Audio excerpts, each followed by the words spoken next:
Mein Name ist Elizabeth. Ich bin 28 Jahre alt. Ich lebe in Berlin, aber mein Herz lebt nicht bei mir. Jeder Morgen fühlt sich gleich an. Ein langer Tag, den ich mir nicht ausgesucht habe. Mein Handy klingelt immer wieder. Es ist meine Mutter. Sie ruft nie an, um zu fragen, ob ich glücklich bin. Sie ruft nur an, um mich daran zu erinnern, wie ich leben soll. Heute schrieb sie mir: Elizabeth, denk an die große Feier morgen Abend. Viele wichtige Leute werden da sein. Du musst perfekt aussehen. Dein Vater möchte dich Daniel wieder vorstellen. Ich starrte auf die Nachricht und schloss die Augen. Ich wollte schreien. Leise flüsterte ich: Warum lassen Sie mich nicht einfach atmen? Ich hatte alles, was man mit Geld kaufen kann. Kleidung, eine große Wohnung, ein Auto. Aber niemand fragte mich, was ich wirklich wollte. Meine Eltern besaßen mehrere Hotels in ganz Berlin. Die Leute nannten sie erfolgreich. Ich nannte sie Fremde. Sie glaubten, Liebe bedeute Kontrolle. Sie glaubten, Macht bedeute Frieden. Aber ich hatte gesehen, wie einsam sie waren. Sie lachten nie zusammen.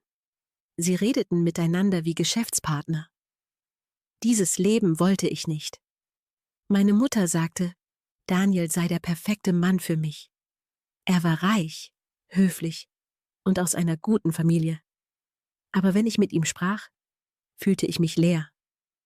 Er redete nur über sich selbst, über sein neues Auto, seinen nächsten Deal, seine nächste Reise. Einmal sagte ich zu ihm: Ich mag einfache Dinge. Er lächelte und sagte: Das vergisst du, wenn du erst alles hast.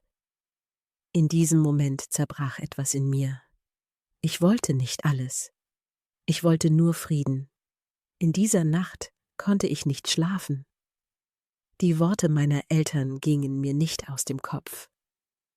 Du wirst uns später danken. Aber was, wenn ich das nie tue? Was, wenn ich mich selbst verliere, nur um ihnen zu gefallen? Ich saß am Fenster und sah auf die Lichter der Stadt. Berlin wirkte lebendig, aber in mir war alles tot.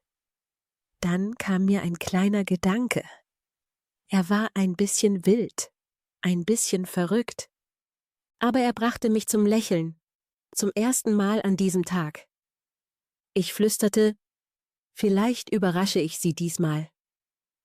Am nächsten Morgen sah ich mich im Spiegel an. Meine Augen wirkten müde. Aber da war etwas Neues in ihnen. Mut. Leise sagte ich: Ich werde nicht länger wie eine Marionette leben. Meine Haushälterin kam herein und sagte: Gnädige Frau, Ihre Mutter hat wieder angerufen. Ich lächelte. Sagen Sie ihr, ich bin beschäftigt. Sie sah mich schockiert an. So etwas hatte noch nie jemand zu meiner Mutter gesagt. Den ganzen Tag dachte ich über meinen Plan nach. Ich wusste nicht, wie ich es schaffen würde. Ich wusste nur, dass ich jemanden brauchte, der mir hilft. Keinen Freund, nicht Daniel, jemand anderen. Jemanden, dem mein Name egal ist, mein Geld egal ist. Ich wollte jemanden, der mich als Menschen sieht, nicht als Preis. Ich wusste nicht, wo ich so jemanden finden sollte. Aber ich spürte, dass mich etwas nach draußen zog. Am Abend ging ich in den Park nahe meiner Wohnung. Ich setzte mich auf eine Bank und beobachtete die Menschen. Familien lachten zusammen. Paare hielten sich an den Händen. Ein leiser Schmerz zog durch mein Herz. Werde ich das jemals haben? Flüsterte ich. Dann sah ich einen Mann allein am Brunnen sitzen. Seine Kleidung war alt, seine Hände wirkten rau, aber auf seinem Gesicht lag Ruhe. Eine Ruhe, die ich von zu Hause nicht kannte. Er sah friedlich aus, als könnte die Welt ihm nichts anhaben. Ich weiß nicht warum, aber meine Füße trugen mich zu ihm. Er blickte auf. Unsere Blicke trafen sich. Mein Herz begann schneller zu schlagen. Ich spürte keine Angst, nur Neugier. Für einen Moment schien die Zeit stillzustehen. Er wartete, dass ich etwas sagte. Schließlich sagte ich: »Entschuldigen Sie, ich brauche Ihre Hilfe.« Er sah verwirrt aus. »Meine Hilfe?« Ich nickte. »Ja, morgen Abend. Ich brauche Sie bei einer Feier. Ich bezahle Sie.« Er runzelte die Stirn. »Sie wollen, dass ich zu einer Feier komme?« Ich nickte wieder. »Als mein Freund. Nur für eine Nacht.« Er blinzelte überrascht. Dann erschien ein kleines Lächeln auf seinem Gesicht. »Sie meinen das ernst, oder?« Ich nickte. »Ja.« Er sah zu Boden, dann wieder zu mir.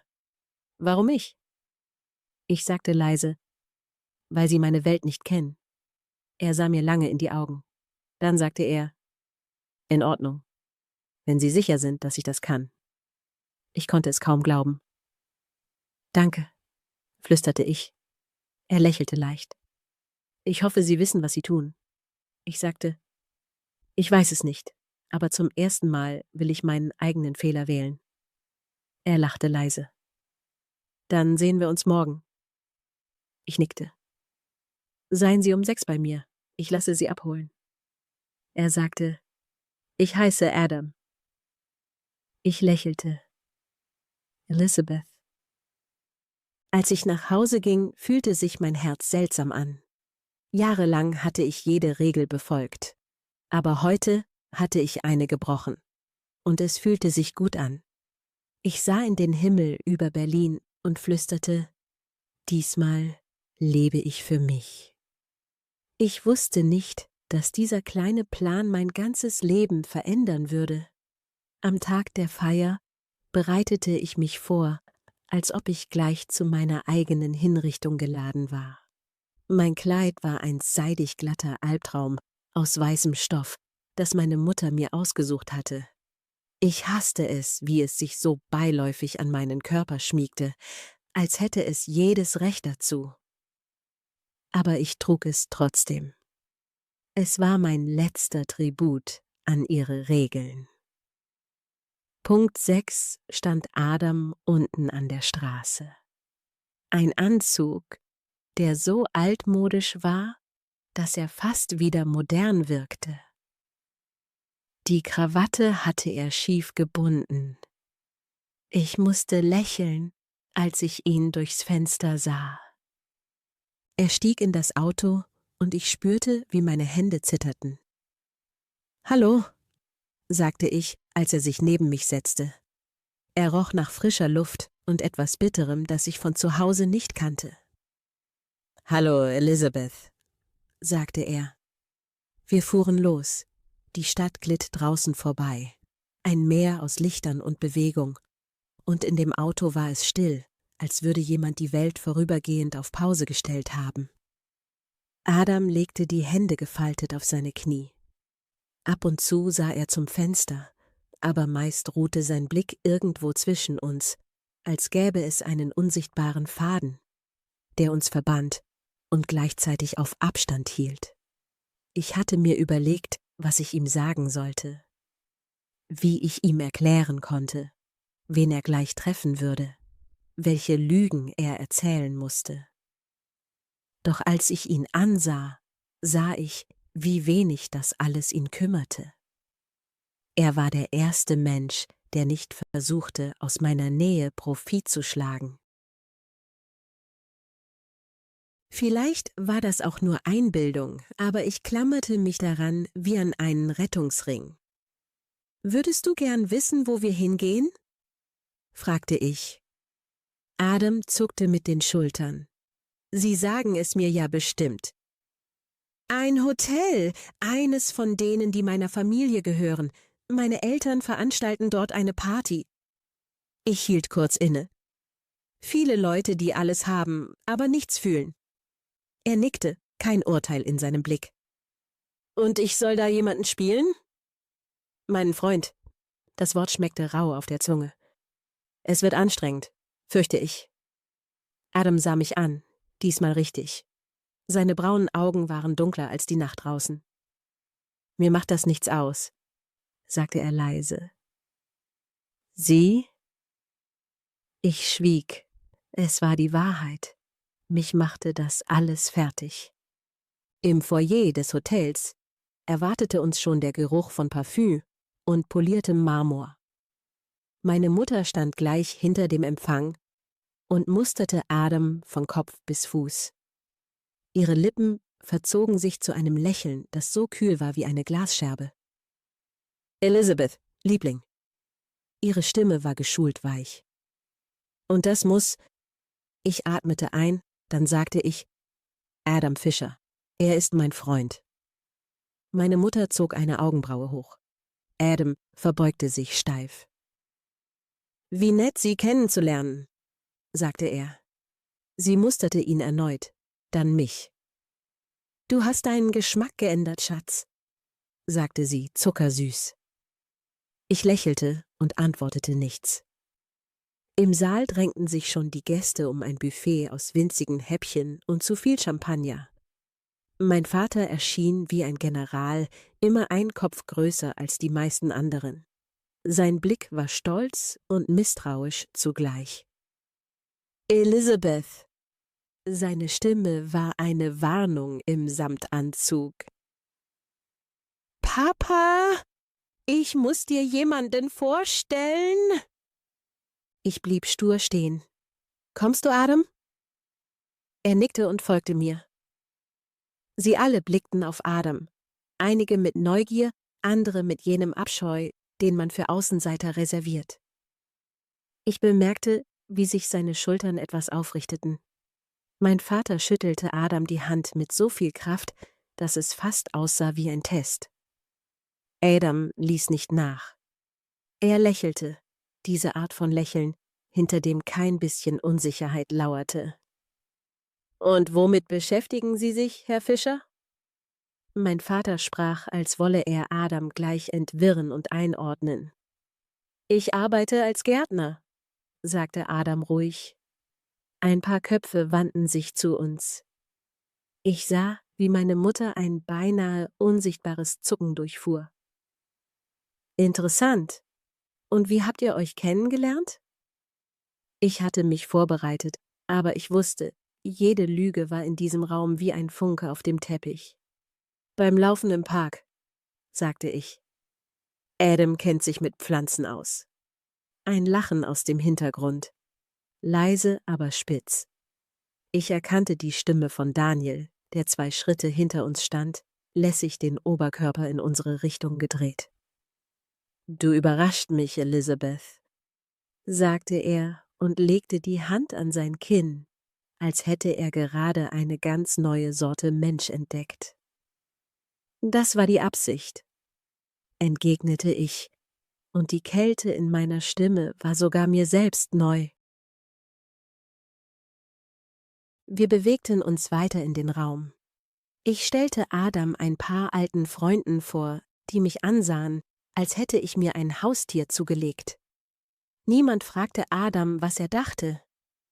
Sie fragten ihn nach seiner Herkunft, als wäre er ein Möbelstück mit Herkunftszertifikat. Er beantwortete alles. Ruhig, klar, manchmal mit einer Ironie, die nur ich zu hören schien.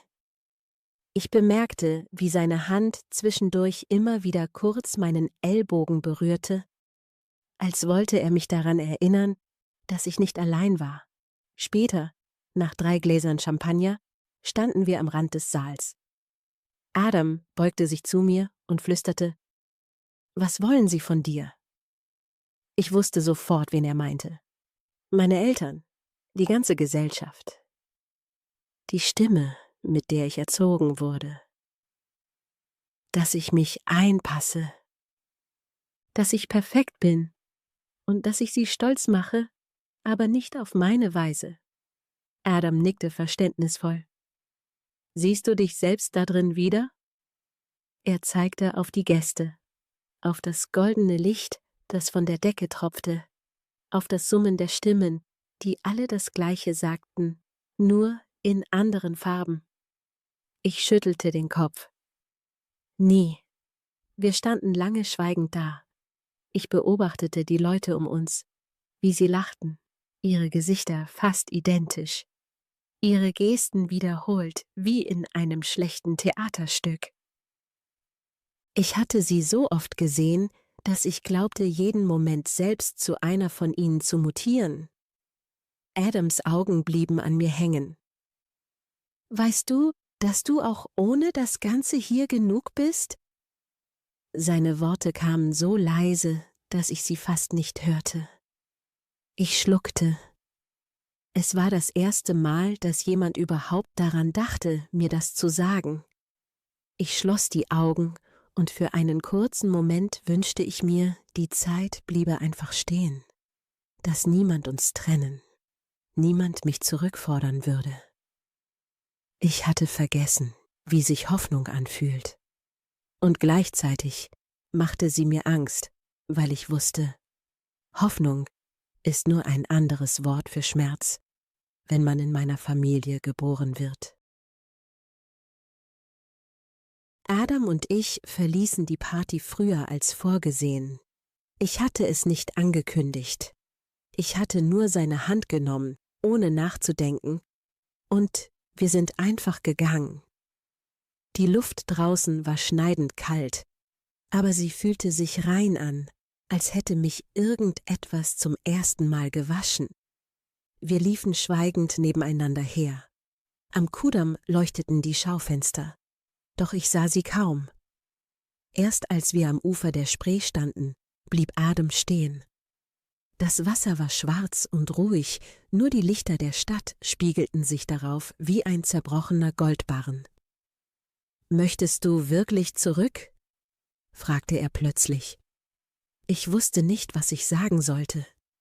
Die Wahrheit war, ich wusste es nicht.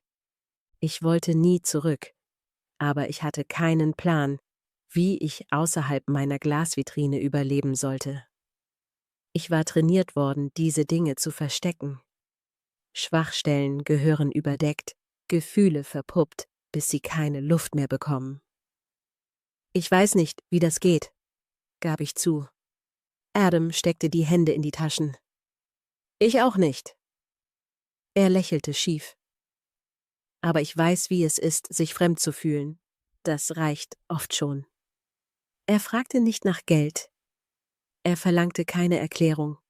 Wir standen einfach da, und für einen langen Moment spürte ich nur seinen Atem und das leise Surren der Stadt. Ich dachte an meine Kindheit, an das Kinderzimmer mit der weißen Tapete, die meine Mutter ausgesucht hatte. An die Nachmittage, an denen ich still auf dem Sofa saß, während sie in Telefonkonferenzen sprach. An die Partys, auf denen ich Champagner aus dem Wasserglas trinken musste, weil es authentisch aussah. Und jetzt, ich war immer noch das kleine Mädchen, das dazugehörte, ohne je dazuzugehören. »Du bist anders als die anderen«, sagte Adam plötzlich. »Vielleicht passt du nirgendwo hin. Vielleicht ist das auch okay.« Ich lachte. Es war das erste Mal, dass ich ehrlich lachte, ohne darauf zu achten, wie es klang. Wir standen noch eine Weile am Wasser. Später brachte mich Adam nach Hause. Wir verabschiedeten uns an der Tür, und er küsste mich nicht. Er fasste nur meine Hand, als traue er sich nicht, die Verbindung zu verlieren. Im Fahrstuhl nach oben war ich allein. Ich wartete darauf, dass das Gefühl der Reue kam, dass ich meine Eltern anrufe, um mich zu entschuldigen, dass ich nun doch wieder brav zurückrudere, aber nichts kam. Ich fühlte mich normal, vielleicht sogar erleichtert, als hätte ich zum ersten Mal seit Jahren einfach nur existieren dürfen. In der Nacht konnte ich nicht schlafen. Stattdessen saß ich am Küchentisch, trank lauwarmen Tee und hörte Musik, die ich früher heimlich über Kopfhörer hörte. Musik, die meine Mutter als Lärm abgetan hätte. Ich lachte leise in mich hinein. Jeder Ton machte etwas in mir wach, das ich lange unterdrückt hatte. Ich schrieb Adam eine Nachricht. »Danke, dass du mitgekommen bist.« Seine Antwort kam sofort. Es war fast absurd, wie schnell. »Gerne. Wenn du wieder jemanden brauchst, sag einfach Bescheid. Oder auch, wenn du niemanden brauchst. Ich las die Zeilen immer wieder. Und dann schrieb ich, wollen wir uns morgen treffen? Ohne Anzug, ohne Rolle. Ich schickte die Nachricht ab und erschrak kurz über mich selbst. Wer war ich, dass ich plötzlich etwas wollte? Dass ich jemanden um etwas bat? Adam schrieb zurück, ja, sag's mir einfach, ich hab Zeit. Am nächsten Tag zog ich keine perfekte Bluse und keine Pumps an, sondern meine älteste Jeans und ein T-Shirt, das eigentlich ein Schlafshirt war. Es war das bequemste Gefühl seit Monaten. Ich zog mir einen Pullover über und lief zum Park. Adam wartete schon auf einer Bank. Er trug eine abgewetzte Lederjacke und einen dicken Schal. Neben ihm stand ein Pappbecher mit Kaffee. Als er mich sah, stand er auf und winkte. Es war das normalste, schönste Gefühl der Welt. Wir schlenderten durch den Park. Ich erzählte ihm von der Party, von den Gästen, von all den Masken, die in meiner Familie Normalität hießen. Adam hörte zu. Ab und zu nickte er oder stellte eine Frage, meistens aber ließ er mich einfach reden, bis die Worte von allein aufhörten. Irgendwann setzten wir uns auf die Kaimauer am Wasser. Die Sonne stand tief und ich spürte, wie mein Gesicht von der Kälte taub wurde. »Würdest du nicht lieber mit Leuten reden, die dich verstehen?« fragte ich irgendwann. Adam schüttelte den Kopf. »Leute, die mich verstehen, sagen immer die gleichen Dinge. Das ist langweilig.« Ich musste lächeln. Wir sprachen nicht mehr weiter. Es war ein angenehmes, ehrliches Schweigen. Ich ließ den Blick über das Wasser gleiten und stellte mir vor, wie all das, was meine Eltern für mich geplant hatten, einfach mit dem Fluss davontrieb. Am Abend verabschiedeten wir uns am Parkeingang. Adam fragte nicht, ob wir uns wiedersehen. Ich musste lachen. Er wusste es eben einfach. Und ich wusste es auch. Zu Hause wartete ein weiterer Anruf meiner Mutter auf mich. Ich ging nicht ran. Und noch einer. Ich ließ ihn klingeln, bis das Display dunkel wurde. 3 Dutzend Nachrichten. Bis auf den ersten Blick alle Wut, Enttäuschung, Erpressung. Die letzte jedoch war nur ein einziges Wort. Bitte. Mein Daumen schwebte über dem Display. Ich wusste, wie das Spiel nun weiterging. Erst drohen, dann betteln. Meine Mutter hatte es perfektioniert. Trotzdem spürte ich einen Stich, als ich die Nachricht noch einmal las. Sie konnte alles von mir verlangen, aber nicht, dass ich mich selbst aufgebe, nicht mehr. Ich antwortete nicht. Stattdessen öffnete ich das Fenster, als ob frische Luft tatsächlich helfen könnte. Unten fuhr ein Auto mit offenen Fenstern vorbei. Laute Musik waberte herauf. Menschen lachten auf der Straße, obwohl Montag war. Ich hatte immer geglaubt, das echte Leben beginne irgendwann in der Zukunft. Nach einem Abschluss, nach einem besonderen Job, nach einer Hochzeit. Aber diese Leute schienen einfach zu leben, als hätten sie nie einen Vertrag unterschrieben, der sie zu mehr verdammte. In der Nacht träumte ich seltsame Dinge. Meine Eltern saßen auf einem Sofa und trugen Masken aus dünnem, durchsichtigem Plastik. Sie sagten nichts, aber ihre Augen folgten mir im Raum. Ich versuchte zu fliehen, doch jedes Mal, wenn ich eine Tür öffnete, stand Adam dahinter. Doch nicht er selbst, sondern als sein jüngeres Ich, verletzlicher, verloren. Ich streckte die Hand nach ihm aus, aber er zog sich zurück.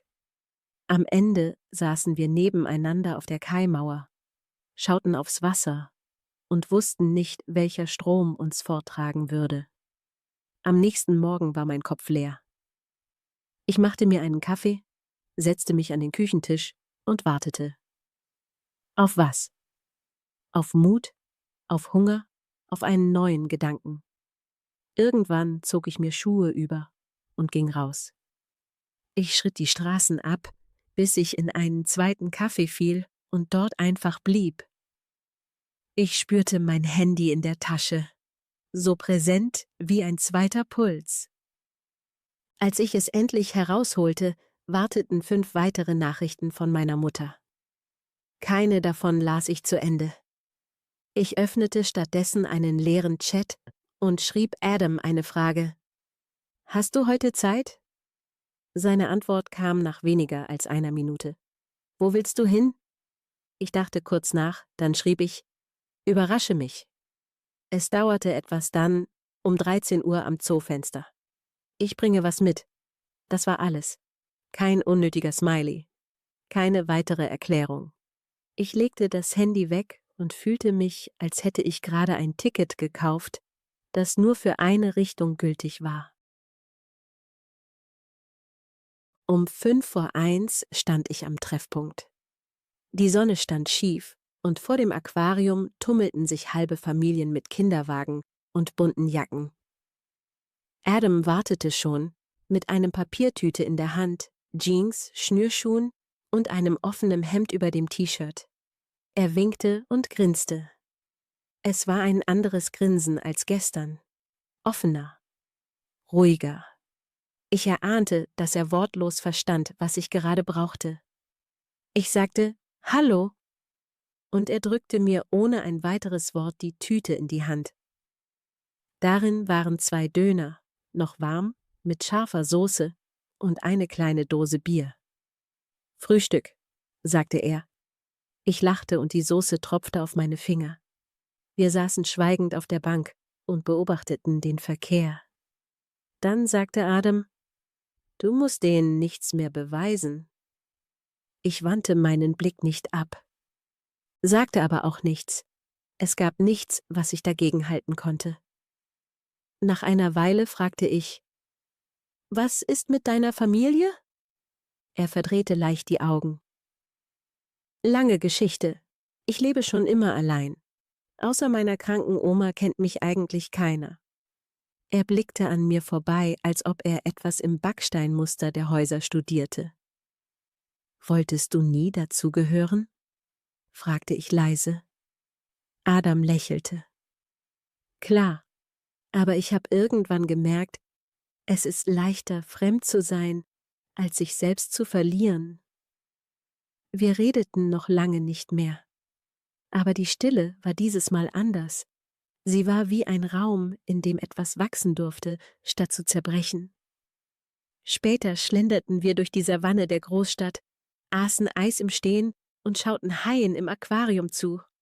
Ich fragte mich, wie es wohl ist, jeden Tag das gleiche monotone Blau zu haben, aber frei zu sein von Erwartungen. Meine Mutter hätte gesagt, Haie sind nur dafür gemacht, weiter zu schwimmen, sonst sterben sie an ihrem eigenen Stillstand. Ich aber dachte, vielleicht ist Stillstand auch nur ein anderes Wort für Frieden. Als wir am Abend an einer Straßenkreuzung standen, fragte Adam, »Machst du morgen wieder, was sie wollen?« Ich schüttelte den Kopf. »Weiß ich noch nicht.« Er sah mich lange an. »Du siehst müde aus«, sagte er. »Bin ich auch«, gab ich zu. Dann nahm er meine Hand. Zum ersten Mal, nicht aus Höflichkeit, sondern aus einem natürlichen Impuls. Die Wärme seiner Finger überraschte mich. »Wenn du willst, sag einfach Bescheid.« Das war alles, was er sagte. Ich ging nach Hause und machte keine Lampe an. Setzte mich ans offene Fenster, hörte die Geräusche von unten und spürte, wie mein Herz langsam, ganz langsam ruhiger wurde. Meine Mutter schrieb wieder. Diesmal rief sie sogar an. Ich ließ es klingeln. Sie würde nicht aufgeben, aber ich hatte heute zum ersten Mal das Gefühl, dass meine Stimme lauter werden könnte als ihre. Ich nahm einen Zettel und schrieb eine Liste. Keine To-Dos, sondern was ich wirklich will. Normal leben, weniger lügen, Adam wiedersehen, irgendwann nicht mehr fremd sein in meinem eigenen Leben. Ich legte die Liste auf den Tisch und wusste, das war der erste Schritt. Ich hätte nie gedacht, dass der nächste Tag alles zerstören könnte. Aber genau so war es. Alles fing harmlos an. Ich war in der Stadt unterwegs, weil ich zum ersten Mal seit Wochen wieder Lust auf einen Friseurtermin hatte. Ich wollte einfach wissen, wie sich etwas Veränderung anfühlt. Ich lief durch die Straßen, machte Selfies im Schaufenster und kaufte mir einen Kaffee, der viel zu teuer und zu süß war. Mein Handy vibrierte die ganze Zeit, aber ich ignorierte es. Ich wusste, es war meine Mutter. Ich hatte beschlossen, dass sie heute nicht drankommt. Es war früher Nachmittag, als Adam schrieb: Bin in der Nähe. Hast du Lust auf einen Spaziergang? 5 Minuten später trafen wir uns vor der alten Markthalle. Adam stand schon da, mit einer Einkaufstüte, die so voll war, dass sie gleich reißen würde. Ich grinste. Wieder für deine Oma?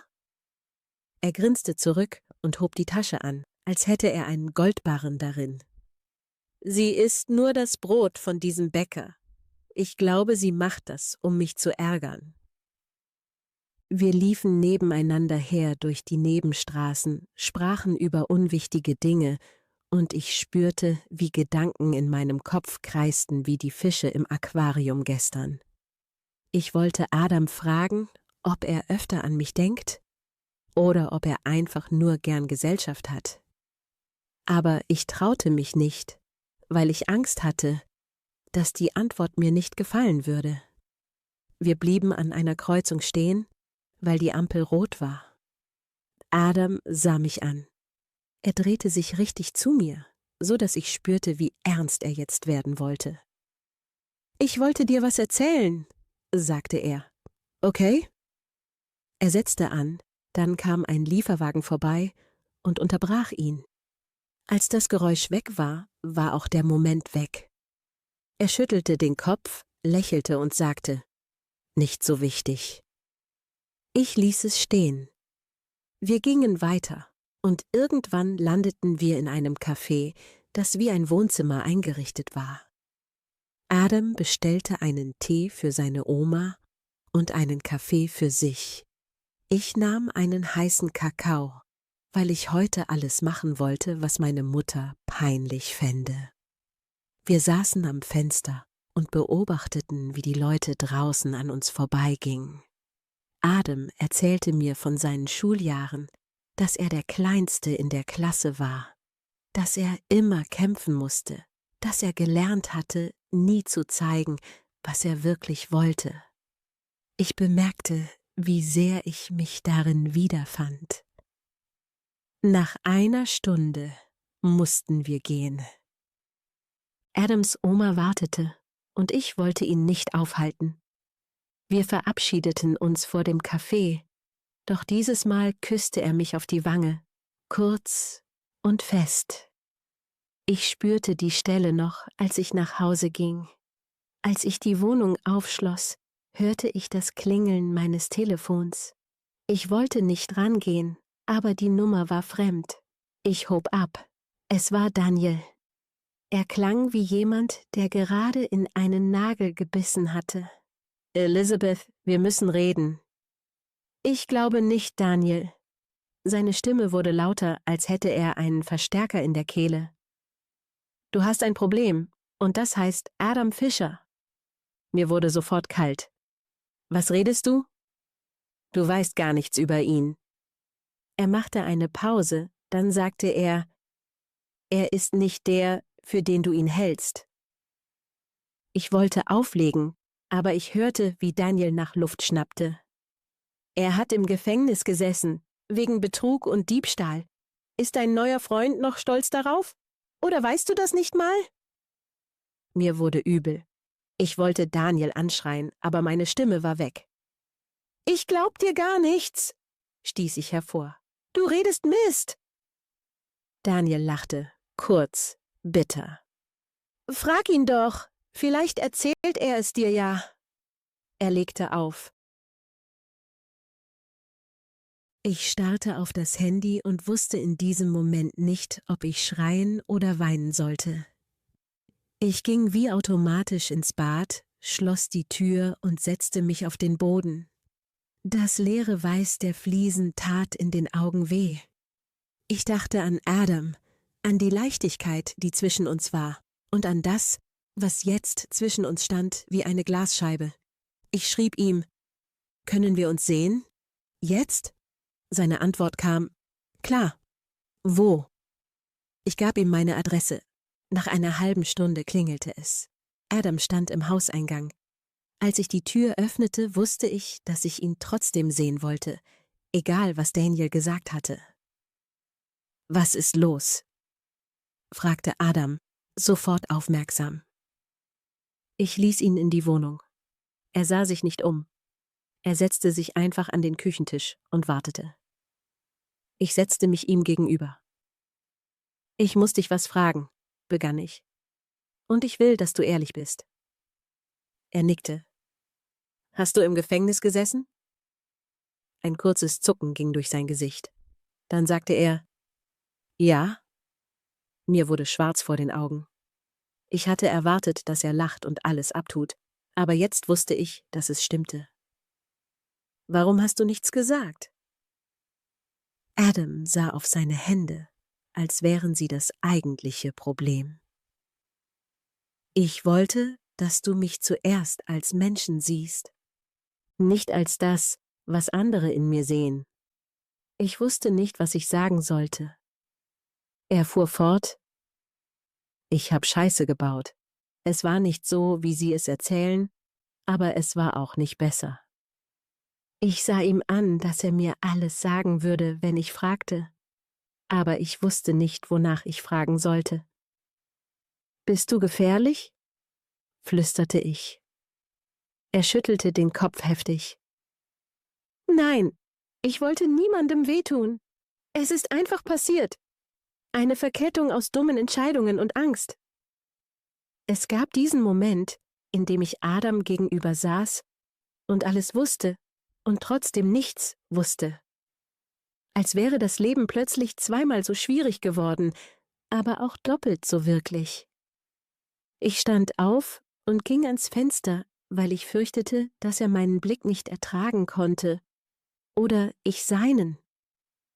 Unten liefen Passanten vorbei. Niemand hatte Zeit oder Lust, stehen zu bleiben. Ich dachte, wahrscheinlich sehen die alle nur die Oberfläche, jeden Tag. Und vielleicht war ich die schlimmste von ihnen. Ich hatte immer das Gefühl gehabt, etwas durchschauen zu können, aber jetzt war da eine Leere, die mir Angst machte. »Willst du gehen?« fragte Adam. Seine Stimme war plötzlich so zaghaft, wie ich sie noch nie gehört hatte. Ich schüttelte den Kopf. Ich wollte, dass er blieb, auch wenn ich kein Wort dafür hatte. Er stand auf, trat neben mich ans Fenster, ganz dicht, so dass ich seinen Atem auf der Wange spürte. »Du kannst alles fragen«, sagte Adam, »wenn du willst.« Ich tat einen langen Moment gar nichts. Dann sagte ich: »Wie lange?« Er zuckte mit den Schultern, als wäre es eine traurige Geschichte, die er schon 1000-mal wiederholt hatte, um sie irgendwann zu vergessen. 4 Jahre. 2 Jahre davon Jugendhaft. Ich bin ausgerastet, hab in einer Nacht alles verloren. Und dann dachte ich könnte das wieder zurückholen, auf eine Art, die keinen Sinn macht. Ich sah ihn an und wollte ihm glauben, dass es wirklich vorbei war. Aber da war noch etwas anderes. Ein Zucken, ein Schatten auf seinem Gesicht, als hätte er einen Teil davon noch nicht erzählt. »Was war so schlimm, dass du das gemacht hast?« Er lächelte schief. »Eine Frau. Oder das, was ich in ihr gesehen habe. Ich habe für sie alles riskiert und am Ende stand ich allein da. Ich dachte, das könnte genauso meine Geschichte sein, nur dass meine Dummheiten viel unsichtbarer waren. Ich hatte noch nie für jemanden alles riskiert. Ich wusste nicht mal, wie das geht.« Adam lehnte sich an die Fensterkante, sah runter auf den Verkehr, wie auf ein Aquarium ohne Glas. Danach hatte ich keine Lust mehr, irgendwas zu beweisen. Ich wollte einfach nur, dass jemand mir glaubt, dass ich mehr bin als das, was irgendwo steht. Ich sah ihn an. Er sagte die Wahrheit. Vielleicht zum ersten Mal. Nicht nur zu mir, sondern überhaupt. Ich wusste nicht, wie ich darauf reagieren sollte. Ich stellte mir vor, wie meine Mutter jetzt aussehen würde. Mit der Hand vor dem Mund, blass vor Schock, das Handy schon in Bewegung, um das Problem anderen Leuten zu erzählen. Ich dachte daran, wie wenig mir ihre Meinung gerade bedeutete. Ich fragte, »Bist du jemand anderes seitdem?« Er lächelte, diesmal offen, fast traurig. »Ich bin beides, der von damals und der nicht mehr zurück will.« Wir saßen lange schweigend da. Draußen wurde es dunkel und die Fenster spiegelten unsere Gesichter wie ein doppeltes Leben. Ich wusste, ich müsste ihn irgendwann wegschicken oder ihn festhalten, aber ich hatte keine Ahnung, wie das geht. Adam stand irgendwann auf, streifte sein Hemd zurecht, als wäre er in einem Büro und müsste sich auf ein Gespräch vorbereiten. »Ich gehe jetzt«, sagte er. »Wenn du nicht willst, dass ich bleibe.« Er nahm seine Jacke und ging zur Tür, langsam und ohne Eile. Ich stand noch immer am Fenster und wusste, es war jetzt oder nie. »Adam«, rief ich, bevor er aufmachen konnte. Er drehte sich um, ganz still. »Ich will, dass du bleibst.« Er atmete hörbar aus, setzte sich wieder auf den Küchenstuhl und sagte nichts mehr. Ich kochte 2 Tassen Tee, weil ich nicht wusste, wie man so eine Stille anders füllt. Am Ende blieben wir einfach, wie wir waren. Adam erzählte von seiner Oma und ich vom Hotel meiner Eltern. Wir sprachen über alles, aber nie wieder über das, was passiert war. Es war, als hätten wir einen Vertrag, der besagte, wir sind ehrlich, aber nicht grausam. Als es draußen dunkel wurde, zündete ich eine Kerze an, nicht weil ich Romantik wollte, sondern weil das Licht uns beide wärmer machte. Adam nahm irgendwann meine Hand und ich ließ ihn. Ich hatte Angst und ich hatte Hoffnung und zum ersten Mal störte es mich nicht, beides auf einmal zu fühlen. In dieser Nacht schlief ich nicht. Adam lag auf meiner Couch und ich hörte durchs offene Fenster, wie der Wind über die Stadt zog. Am Morgen war alles unverändert, nur dass nichts mehr gleich war. Ich wusste, dass meine Vergangenheit jetzt 2 Richtungen hatte. Eine, in der ich alles tat, um das System meiner Familie zu bedienen. Und eine, die ich bewohnte, zusammen mit Adam und all den Fehlern. Ich schickte meiner Mutter eine SMS. Kein Erklärtext, keine Entschuldigung, nur mir geht es gut. Ich lag bis in den späten Vormittag wach im Bett, während Adam gegenüber auf dem Sofa zusammengerollt schlief. Ich hörte seinen Atem, ruhig und tief, aber manchmal zuckten seine Schultern, als würde er sich wehren gegen etwas, das im Traum lauerte. Vielleicht hatte er die gleichen Albträume wie ich. Nur, dass sie ihre Namen besser verbergen konnten. Ich beobachtete, wie sich das Licht im Zimmer veränderte, wie die Schatten an der Wand erst wuchsen, dann wieder schrumpften, je nachdem, ob eine Wolke kam oder ein Sonnenstrahl sich Platz verschaffte. Ich hatte gedacht, dass es mit einer SMS an meine Mutter getan wäre, dass ich jetzt einen Neuanfang wagen konnte. Aber so einfach war es nicht. Ich konnte meinen Eltern nicht entkommen, nicht mal in meinen Träumen.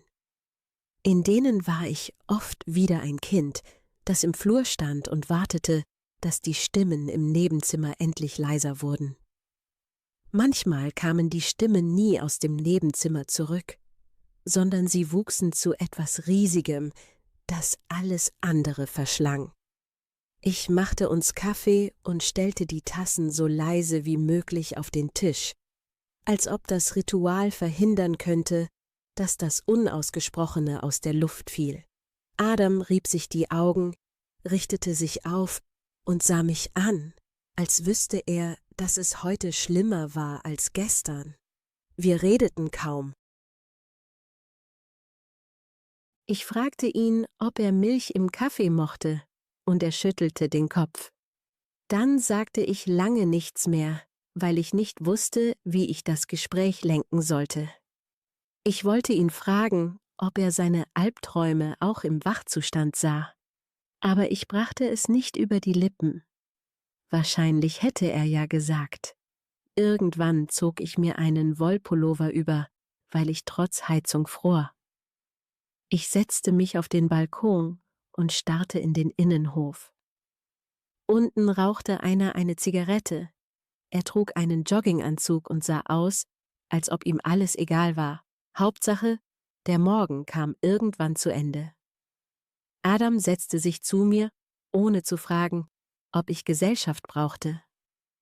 Ich sog den kalten Rauch ein, obwohl ich selbst nicht rauchte. Ich wollte nur irgendetwas spüren, das nicht aus mir selbst kam.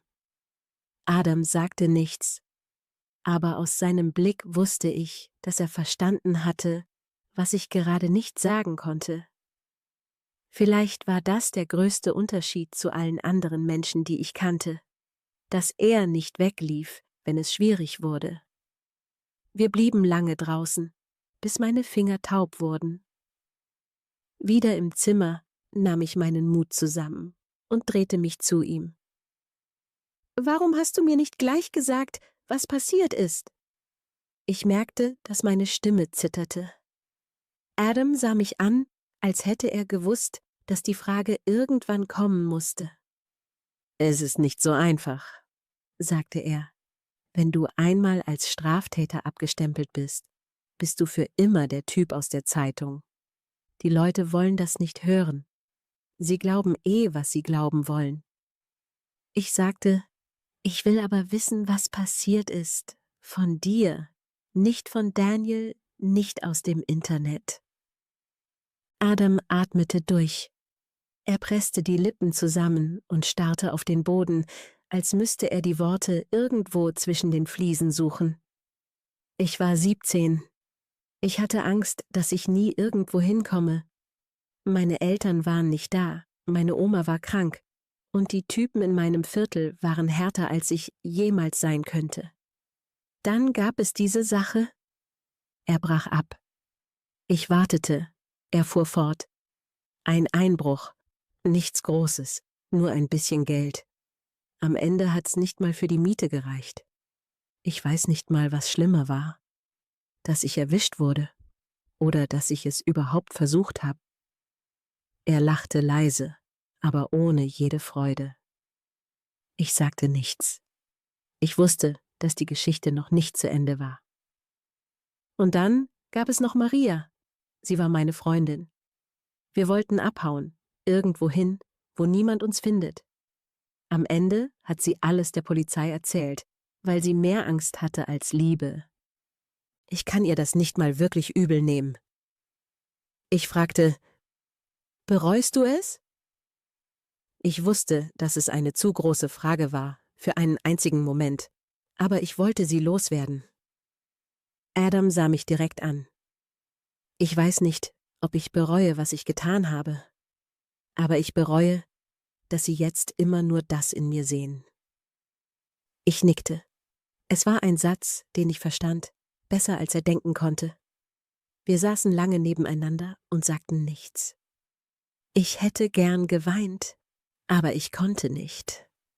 Stattdessen starrte ich an die Zimmerdecke und wünschte mir, dass jemand einen Schalter umlegen könnte, um alles zu löschen, was davor gewesen war. Nicht nur bei Adam, sondern auch bei mir.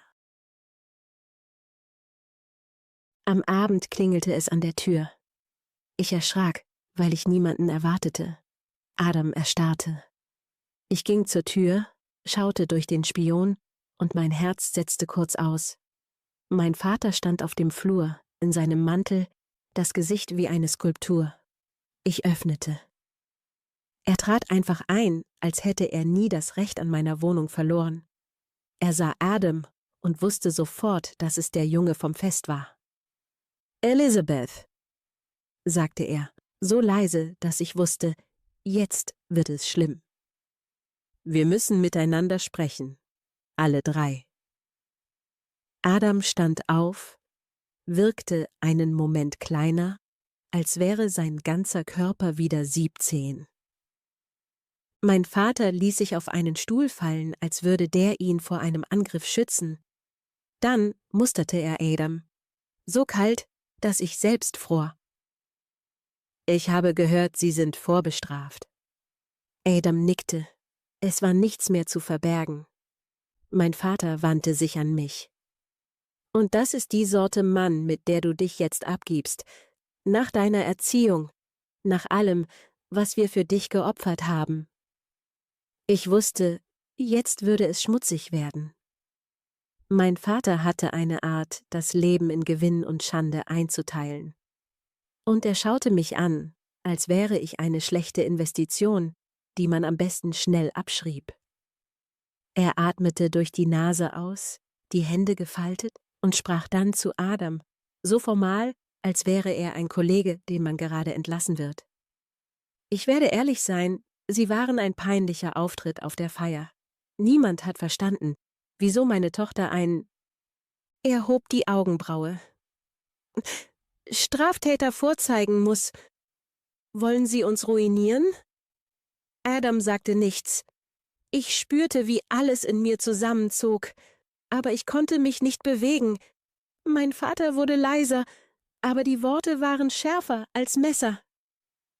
»Ich habe ein Testament, Elizabeth.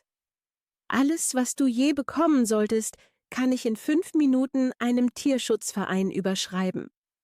Denk daran, bevor du noch einmal so jemanden mitbringst.« Es war, als hätte jemand eine Rakete gezündet, aber ich blieb seltsam ruhig. Vielleicht, weil ich wusste, dass es schon immer so kommen musste. Er wandte sich wieder an Adam. »Und Sie, Herr Fischer, würde ich jetzt gerne kurz draußen sprechen.« Adam stand auf.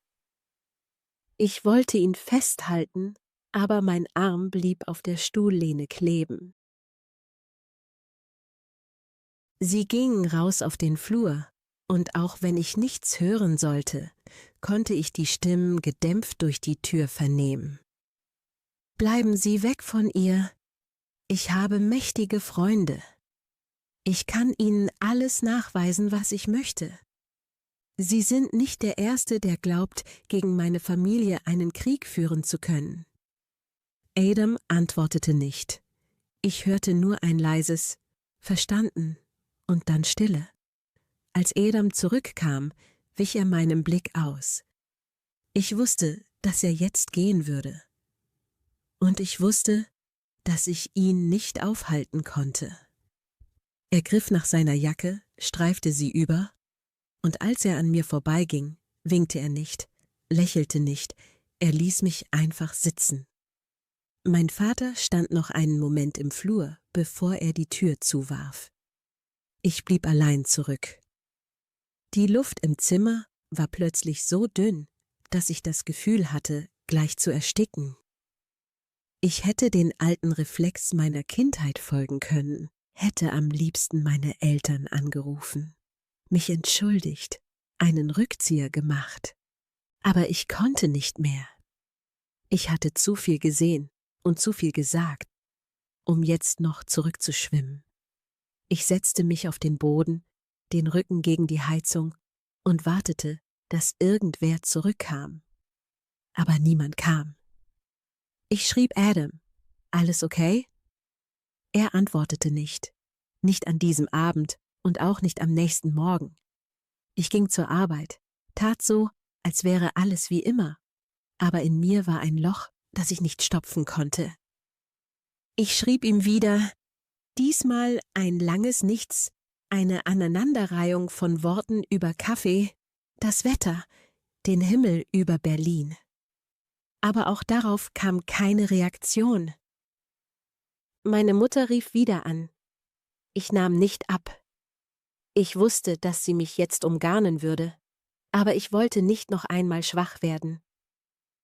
Eine Woche später, als ich schon kaum noch Hoffnung hatte, lag ein Brief im Kasten. In krakeliger Handschrift, ohne Absender. Ich öffnete ihn im Hausflur, weil ich es nicht bis in meine Wohnung schaffte. Elizabeth, es tut mir leid, dass ich weg bin. Aber dein Vater hat recht. Ich bin nicht das, was du brauchst. Ich wollte dir was geben, das anders war als deine Welt, aber ich habe nur meine eigenen Fehler wiederholt. Ich wünsch dir, dass du jemanden findest, der deine Vergangenheit nicht als Kriegsschauplatz benutzt. Ich werd dich nie vergessen. Adam. Ich setzte mich auf die Treppenstufen, den Brief in der Hand, und ließ die Leute an mir vorbeigehen. Manche schauten, manche ignorierten mich, aber niemand hielt an. Ich wusste nicht, wie es weitergehen sollte. Ich wusste nur, dass ich so nicht mehr leben wollte. Ich hatte zum ersten Mal etwas verloren, was nicht nur ein Status, sondern ein Gefühl war. Die nächsten Tage funktionierte ich nur. Ich ging zur Arbeit, redete wenig, aß noch weniger. In den Nächten lag ich wach und starrte auf das Licht, das durch die Ritzen der Jalousien sickerte. Ich dachte an Adam, an das, was er gesagt hatte, und an alles, was nie ausgesprochen worden war. Es war irgendwann nach Mitternacht, als ich wieder aufwachte, weil mein Handy leise vibrierte. Es war eine Nummer, die ich nicht kannte. Ich zögerte, dann hob ich ab. Niemand sprach. Nur leises Atmen am anderen Ende.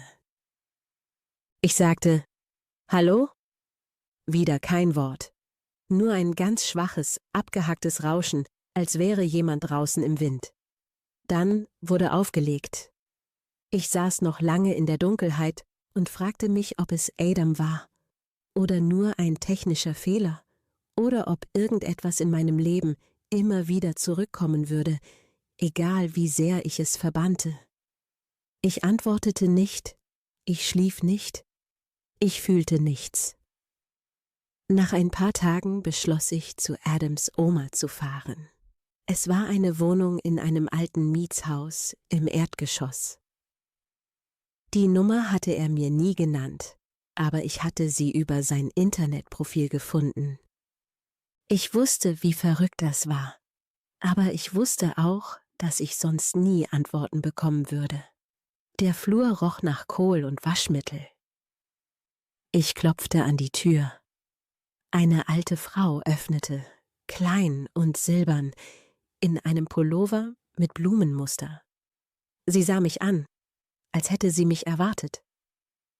»Sie sind Elizabeth, oder?« Ich nickte, überrumpelt, als sie mir einen Tee zubereitete, den ich nicht ablehnen konnte. Im winzigen Wohnzimmer roch es nach Topfpflanzen und Vanillezucker. Sie hieß Frau Fischer, bestand aber darauf, dass ich sie Oma nannte, gleich beim ersten Mal.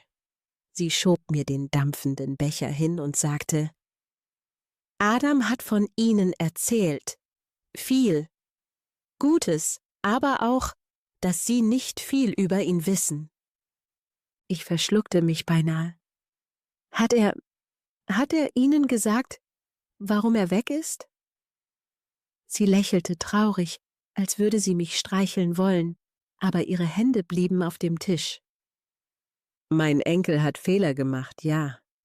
Aber er ist kein schlechter Mensch. Er denkt immer daran, was die anderen denken. Er wollte nie, dass Sie das Gefühl haben, mit jemandem wie ihm zu verlieren.« Ihre Stimme war weich, aber nicht schwach. Ich wusste nicht, was ich sagen sollte. Stattdessen starrte ich auf ihre Hände, auf die blauen Adern und die feinen Narben. »Ich weiß alles von ihm, auch das mit dem Gefängnis. Es stand ja in allen Zeitungen damals. Sie zuckte die Schultern. Und wissen Sie was?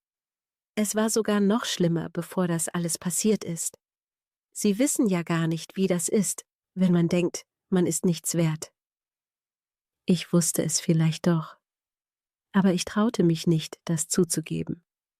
Oma nahm einen Schluck Tee und erzählte weiter. Adams Mutter war meine Tochter, die hat ihn früh sitzen lassen. Sie wischte sich mit dem Ärmel über die Nase. Er war schon immer anders, empfindlich, aber auch wütend auf die Welt. Ich habe versucht, alles richtig zu machen, aber so ein Junge, der will irgendwann selber kämpfen. Und dann, dann trifft er die falschen Entscheidungen. Sie sah mich an, als müsste ich das jetzt verstehen. Ich versuchte zu nicken, aber mein Kopf war voller Stimmen. Ich hatte Adam angesehen wie ein Projekt. Jemand, den ich retten konnte, um mich selbst besser zu fühlen. Sie beugte sich vor. Er hat Ihnen nie gesagt, wie schwer die Zeit für ihn war, oder? Ich schüttelte den Kopf. Oma lächelte schief. Er hatte mal Freunde, gute, aber die haben ihn verkauft, als es eng wurde, wie das immer ist. Und als er raus war, wollte keiner was mit ihm zu tun haben, nur ich. Ich hab ihm gesagt, irgendwann kommt jemand, der sieht, dass er mehr ist als der Fehler, den er gemacht hat. Ich schluckte. Das Zittern im Hals ließ sich kaum verbergen. Sie schob ihre Tasse zur Seite und legte ihre Hand auf meine. Die Haut fühlte sich dünn an wie Papier. Man muss sich vorstellen, wie das ist, wenn jeder einen anschaut, als wäre man ein Tier oder als hätte man eine Krankheit, die abfärbt. Ich spürte, wie meine Augen brannten. Ich hatte all das nie gesehen. In meiner Welt war niemand je wirklich gefallen, schon gar nicht so tief. Fehler wurden weggelächelt, notfalls mit Geld ausradiert. Elizabeth. Sie sprach meinen Namen aus, als wäre er ein ganz neues Wort. Wenn Sie ihn wirklich mögen, dann hören Sie auf Ihr Herz. Nicht auf das, was Leute sagen, die keine Ahnung haben, was Angst ist. Ich wusste nicht, wie lange wir so dasaßen. Am Ende umarmte ich sie und sie roch nach Lavendel. Ich versprach ihr, Adam zu finden, und sie nickte, als hätte sie genau das erwartet. Als ich wieder auf der Straße stand, war ich noch verwirrter als zuvor. Ich lief über den Bürgersteig ohne Ziel, bis ich an einem Kiosk stehen blieb. Ich kaufte mir eine Cola und ein altes Kreuzworträtselheft, weil ich irgendetwas in der Hand halten musste. Mein Handy vibrierte. Meine Mutter. Zum 20. Mal. Ich schob die Nachrichten weg. Ich wusste, was ich tun musste. Ich musste Adam finden. Nicht, weil ich ihn retten wollte, sondern weil ich zum ersten Mal verstand, wie man für jemanden kämpft, der einem nicht sagt, wie dringend er das braucht. Ich suchte ihn dort, wo er immer war, im Park am Brunnen. Die Bank war leer, aber ein Zettel lag auf der Lehne. Mit Kugelschreiber, schräg und schnell geschrieben. Bin beim Fluss. Muss nachdenken. Ich lief, fast rannte, die Straße runter, über den Zebrastreifen, an den Imbissbuden vorbei, bis zum Ufer der Spree. Er saß da, die Füße fast im Wasser, und war so in Gedanken, dass er mich erst bemerkte, als ich direkt neben ihm stand. Er schaute auf, und sein Gesicht war nicht das eines Jungen aus der Zeitung, sondern das eines Menschen, der zu viel getragen hatte. Ich setzte mich neben ihn, und wir sagten lange nichts. Dann sagte Adam: Ich wollte, dass du was Besseres hast. Jemanden, der nicht dauernd Angst hat, alles zu verlieren.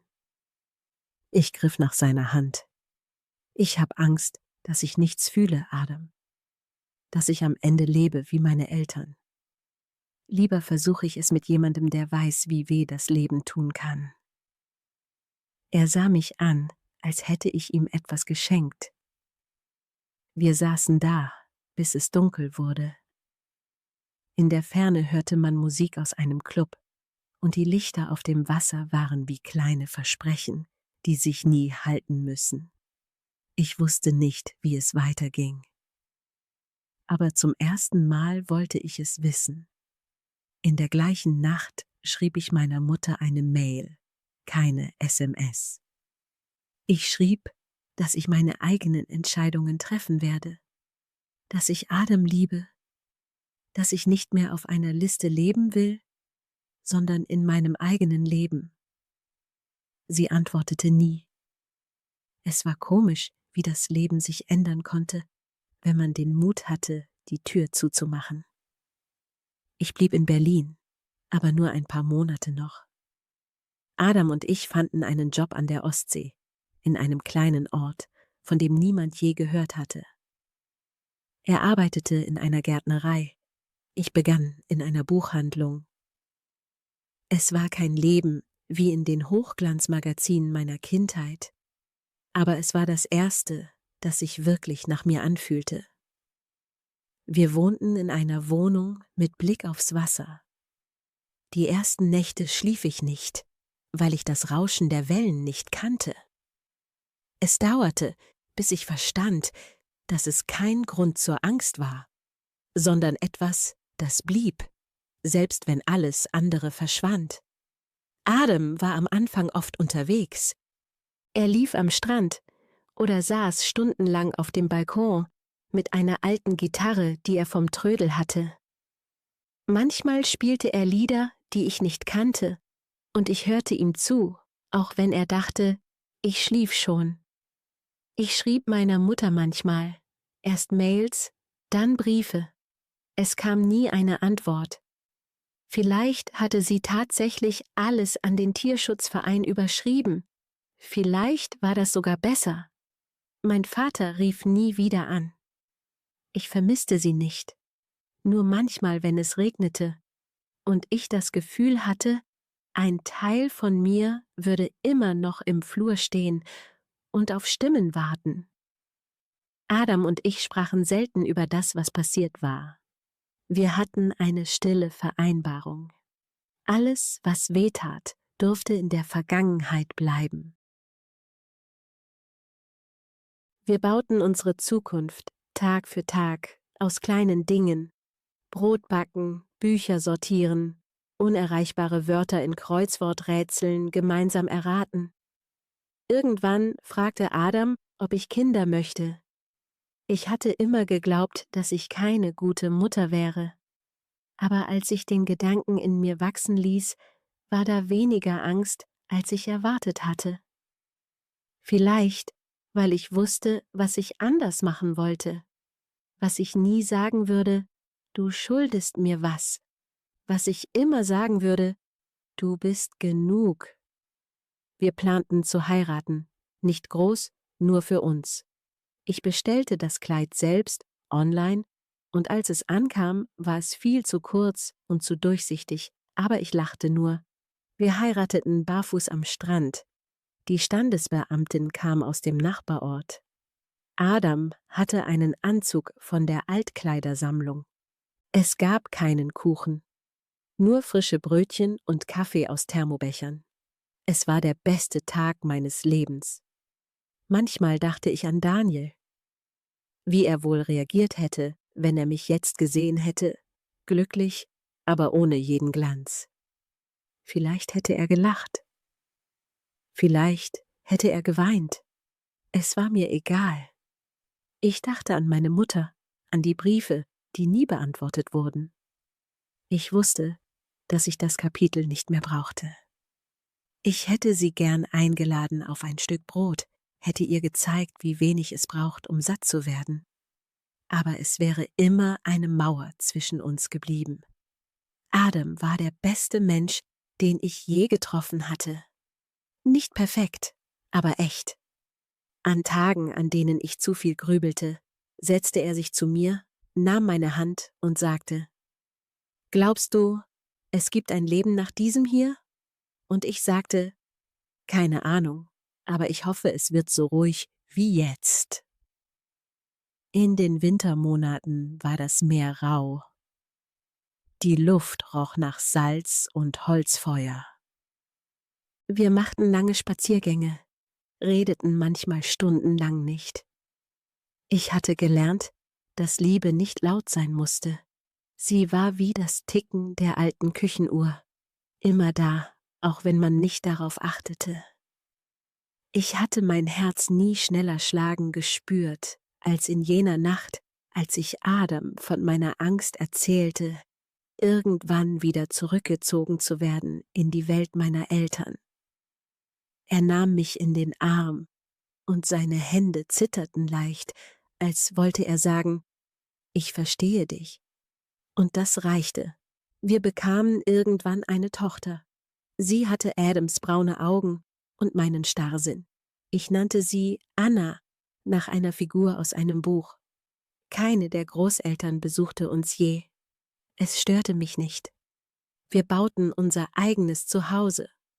Ohne Erbe, ohne Sippenpflicht, nur mit dem, was wir hatten. Ich merkte, wie ich immer mehr wurde, wer ich sein wollte. Die alte Angst, jemand könnte mich zurückfordern, wurde seltener. Ich schrieb Listen, was ich alles nicht werden wollte. Und am Ende jedes Tages stand, ich habe auf mein Herz gehört. Und das war richtig so. Manchmal fragte ich mich, wie meine Mutter über mein Leben denken würde, wenn sie es sehen könnte. Ich glaube, sie hätte es nicht verstanden. Aber das war okay. Irgendwann verstand ich, dass nicht alle Geschichten ein Happy End brauchen. Manche brauchen nur einen Anfang, der nicht gelogen ist. Ich weiß nicht, ob ich das alles noch einmal tun würde, aber es fühlt sich so an, als hätte mein Herz genau die richtige Entscheidung getroffen. Und wenn ich eines gelernt habe, dann, dass es sich lohnt, dem eigenen Herz zu trauen. Immer.